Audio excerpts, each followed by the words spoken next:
Hello, and welcome to KRAD COVID Readings. Continuing to read my short fiction to provide you with ridiculous amounts of high-quality entertainment, or at least medium-quality entertainment. Maybe low-quality entertainment. I leave that to you to decide. Anyway, this week we are concluding, finally, War Stories, with the final part of Book 2, having spent the last 2 months going through this little digressionary flashback to the Dominion War of the U.S.S. Vinci and its crew. And then next week we'll pick up with the next storyline. Anyway, the next storyline that I wrote. So without further ado, here is the final piece of War Stories, Book 2. Captain on the bridge! David Gold rolled his eyes at the words of his tactical officer. McCallan, knock that off and give me a report. Since reporting to the Da Vinci 2 months ago, McCallan had insisted on that bit of protocol, even though the captain himself found it unnecessary at best and embarrassing at worst. Leaving aside any other consideration, the Da Vinci bridge was tiny enough that Gold's presence there would be patently obvious to anyone on it without the need for it to be blared from the tactical station. Enemy vessels closing at full impulse. They'll be in weapons range of the Appalachia and the Sloan in 2 minutes. Gold looked at the recent Academy graduate at the con station and struggled to remember his name. Finally it came to him. Wong, position report. Wong turned to face his captain. He didn't look old enough to shave. Holding position at 30,000 kilometers from the relay, sir. Turning to the red-headed Bajoran at Ops, Gold asked, Ina, what would be the effect of extending shields around the relay? Ina ran her fingers over the console and then said, Shield's effectiveness would be reduced to 65%. Damn. These were just the Cardassians, that might be enough, but Jem'Hadar ships were just too damn powerful to go in with that much reduced shield effectiveness. So much for that idea. Wong, keep your fingers nimble. We have to keep that relay intact. Clear? Crystal, sir. Good. Appalachia to Da Vinci. Gold had been expecting to hear from either Don Walsh or Ahmed al-Rashid before long. I guess Ahmed won the coin toss. Go ahead, Appalachia. We shall do our best to keep the enemy at bay, David. How soon will your team be finished? In response, McCallan said, Sir, Commander Salick is signaling for a beam out. There's your answer, Ahmed. We'll hold position. Try to keep the relay in one piece. Excellent. It would be more so with a sovereign-class vessel or two at our backs, but we must make do with what we are granted. Sad but true. Go get him, Ahmed. We'll watch your back. Da Vinci out. McCallan, lower shields. He opened an intercom channel then. Transporter room, get the away team back here. Aye, sir, Feliciano said. McCallan, get the shields back up as soon as they've materialized, and put the tactical display on main viewer.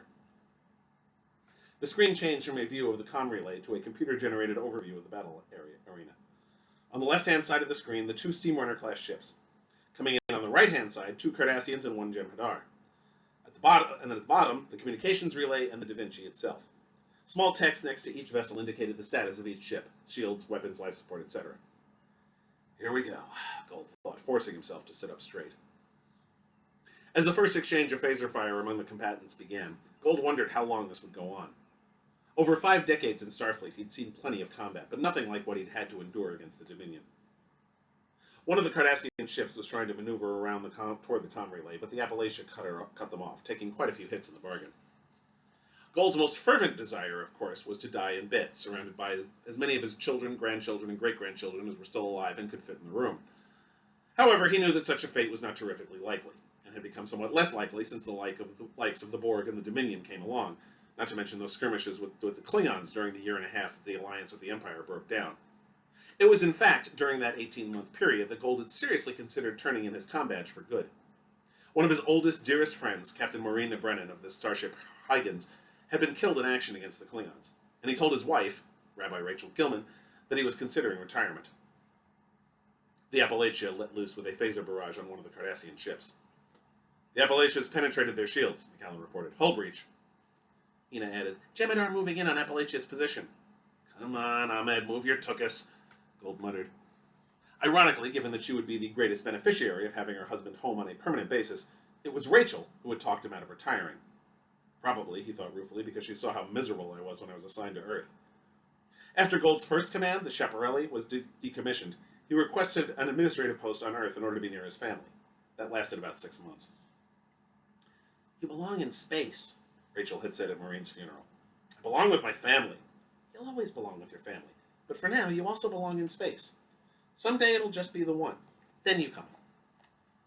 Ina interrupted Gold's reverie. One of the Cardassian ships is moving in on our position. Steady, Wong, Gold said. Keep us between the Cardassians and the relay. Luckily, Gold's continued ability to survive to retirement was aided by Starfleet's decision to give the S.C.E. a better class of ship. For a long time, the S.C.E. only had the use of half-refitted decommissioned ships held together with little more than self-sealing stem bolts and happy thoughts. Later, they were given more current vessels, but still very much bottom of the line. With Starfleet's recent focus on ships better able to defend themselves, prompted by the Enterprise's encounter with the Borg 9 years earlier, Starfleet had set aside 4 of their newest ships, the Sabre class, intended mainly as small maneuverable combat vessels, for the S.C.E.'s use, knowing that sometimes they would need to do more than just crawl around alien wrecks. Like right now, Gold thought irritably as Cardassian phasers plowed into the Da Vinci shields. Return fire! Full phasers! Firing, McCallum said. Ready quantum torpedoes. Fire on my mark. Ina said, Sloan firing on the Cardassians. They're moving off. Phaser fire ineffective, McCallum said. Fire torpedoes! Gold clenched his left hand. Firing. Sloan is continuing to fire, Ina added. McCallum sounded a bit more triumphant as he said, Cardassian shields are down!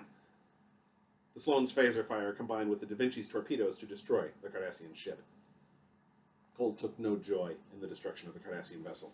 He wouldn't have done a single thing differently given the chance. The Federation was at war, after all, but he saw no reason to take any pleasure in death. One of the reasons why he jumped on the assignment to the S.C.E. when Admiral Sitak offered it to him was that the Corps of Engineers' purpose was to fix things. So why do we always wind up in the position of destructor? He put aside such philosophical musings, as they were pointless in times of war, and focused on the tactical display. Again, he clenched his left fist. The Appalachia had suffered considerable damage, though they'd also done likewise to the other Cardassian ship. Most depressing was the display that indicated a total lack of significant damage to the Jem'Hadar, who were the more worrisome of their foes. Hold position, Wong, and let's hope that Don and Ahmed can keep this up.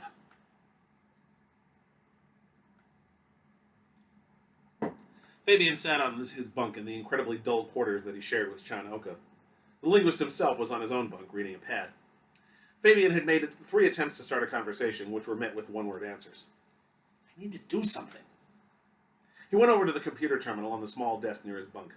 The quarters were slightly larger than the cabins on the Defiant, but only slightly, and at least he hadn't had to live permanently there. His quarters were on Deep Space Nine. Living full-time in these cramped confines was going to be more of a challenge. Calling up the tactical display from the bridge, he saw that the battle was going decently, but not great. The Da Vinci was still in one piece, as were the Jem'Hadar, but the other 4 were taking a beating. Looking over the field, as it were, it was obvious that the 2 steamrunners were an even match for the 2 Gallers. No, make that 1 Galler, he thought, as a combination of Da Vinci torpedoes and Sloan phasers took out a Cardassian vessel. But still, the Appalachia had taken a massive pounding and wasn't going to be a player in the fight for much longer. And in an even fight, we don't stand a snowball's chance in hell against the Jem'Hadar ship. Which means we have to even the odds a bit. Do something to modify the weapons or improve the shield frequency or something. Fabian smiled. Or use a weapon they don't know we have. Standard procedure notwithstanding, Fabian headed to the doors to his quarters. Where are you going? Oka asked. Lab, want to try something. Oka shrugged. Your funeral. That's what I'm trying to avoid, Fabian said as he walked through the doors. He got to the lab door and saw Drew and 1 other security guard standing outside the door. Fabian started mentally rehearsing how he was going to justify his presence at the lab.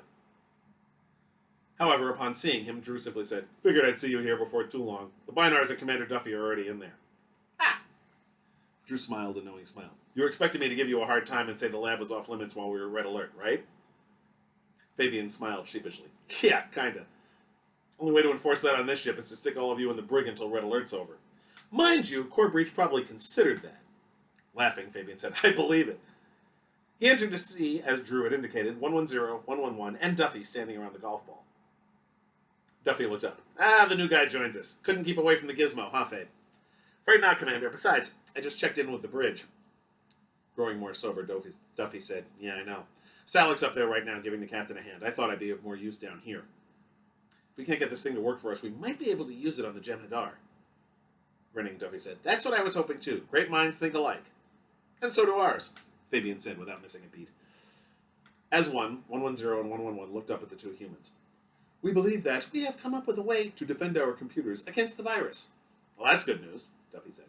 We will program the virus protection into the Da Vinci computer now. This protection will need to be programmed into all Federation and Allied computers. Duffy nodded. Good work, guys. Get to it. He turned to Fabian. Meantime, we'll see what we can do about getting the hang of our golf game. Fabian smiled. Let's play through.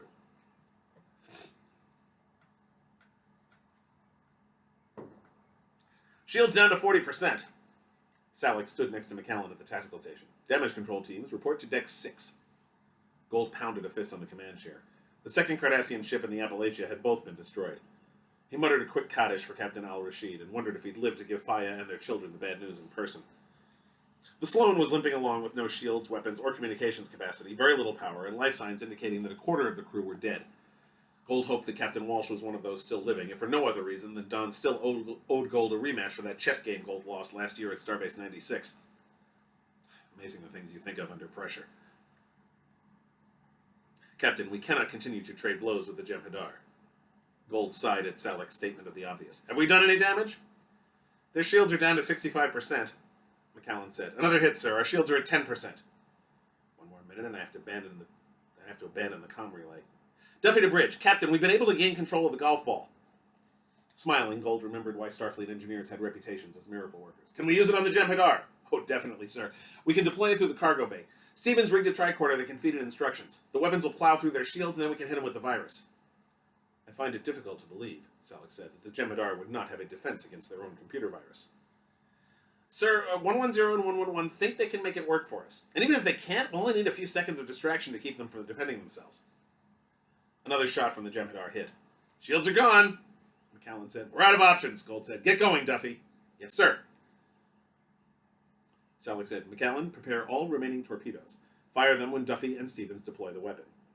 Jem'Hadar coming in for another pass, Ina said. Tapping his comm badge, Gold said, Now would be good, Duffy. Give a sec, sir. We're just getting into the cargo bay now. Gold then said the words he'd been unable to say until now, but had no choice. Wong evasive, pattern alpha, full impulse.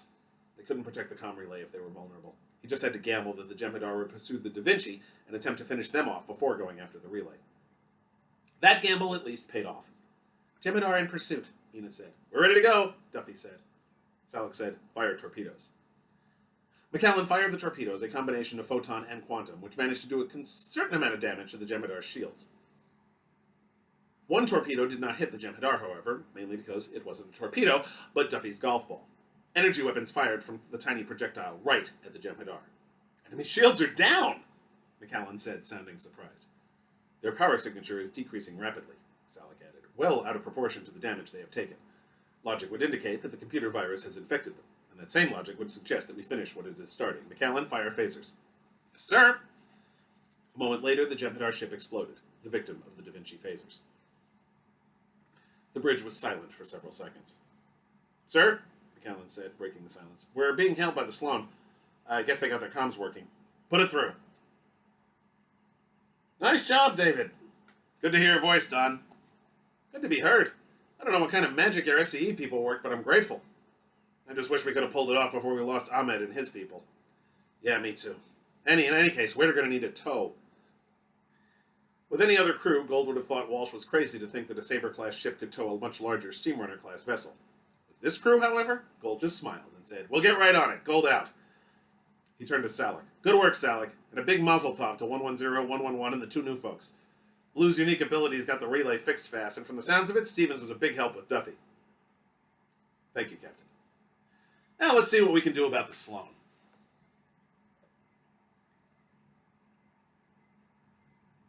Andrassi vessel overseen by Byron, stardate 53679.3.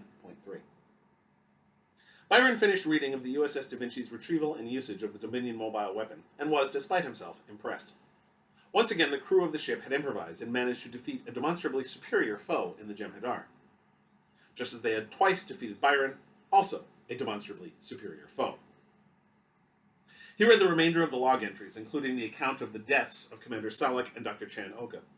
It had, he decided, been worth the expenditure of time to obtain these log entries. He had learned much about the crew of this vessel in his perusals. Psychological susceptibility to the ravages of combat, inappropriate grieving over the deaths of lesser beings, relationships between workers and officers. All of these, and more, were vulnerabilities that Byron could exploit. He made several notes as to courses of action he would take that would cripple the crew of the U.S.S. Da Vinci and prevent them from interfering with his proper duties ever again. The first thing he needed to do was ascertain the location of Dr. Tydoan. The former chief medical officer for the U.S.S. Da Vinci had resigned from service in Starfleet after the cessation of hostilities with the Dominion. Byron did not possess any record of his activity following his resignation, since such records were beyond the purview of what he had originally requested from the now-deceased Eurydian. Attention, Overseer. Well, we have received a subspace communication from the sponsor. It requires your immediate attention. The voice was Sub-Overseer Howie's. All thoughts of petty revenge against the crew of the U.S.S. Da Vinci fled Byron's mind temporarily. His primary duty, indeed his only duty, was to his elite sponsor. A communication from him took precedence over anything else. Byron would locate Dr. Tydoan at a later date. However, the time would eventually come when the opportunity to take revenge on Captain David Gold, Commander Sonia Gomez, Lieutenant Commander Kieran Duffy, and the rest of the crew of the U.S.S. Da Vinci would present itself. Byron found himself looking forward to that time with somewhat inappropriate, yet rather enjoyable anticipation. The end. I should say that that ending was setting up, that whole thing, framing sequence, was setting up a story that never got told. I fully intended to follow up on that, and it just never happened before the series was canceled. I never got around to writing the story. Nobody else pitched this. I left it open to anybody else if they wanted to pitch a story. Nobody did. And then the series was canceled, so I wasn't able to follow up on it. That is one of my few regrets from that series was not being able to properly pick up on that particular plot point with Byron. We do see the Andrasi again in a couple of stories. They show up in a couple of the novels, as well as one other Corps of Engineers story, including actually the Aaron Rosenberg did a story called Collective Hindsight, which included a flashback to the Dominion War, which chronicled the mission where Commander Salek was killed, and that involved the Andrasi as well, not Byron, a different group of Andrasi. Anyway, after this, the next batch of stories included... actually, the next story was a big one. That was Wildfire by David Mack. Wildfire was one of the most important stories we did in the Starfleet Corps of Engineers. It involved the Da Vinci trying to salvage another ship that was in a gas giant, and there was also a device called the Wildfire device. And it was a really brutal, horrible mission. The Da Vinci gets the crap kicked out of it, and several characters are killed. So I have to tell you this before we start next week, that a bunch of characters were killed in Wildfire, including several members of the security detail, including Stephen Drew and a bunch of others.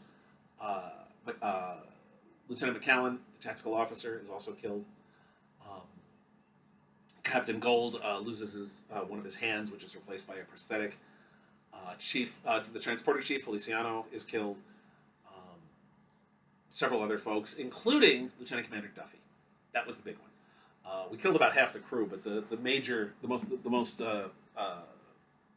compelling, or not compelling, but the most high-ranking death, I guess, is Duffy, who sacrifices his own life in order to save everybody else and also preserve the life of the creatures on the gas giant, some living creatures who are endangered.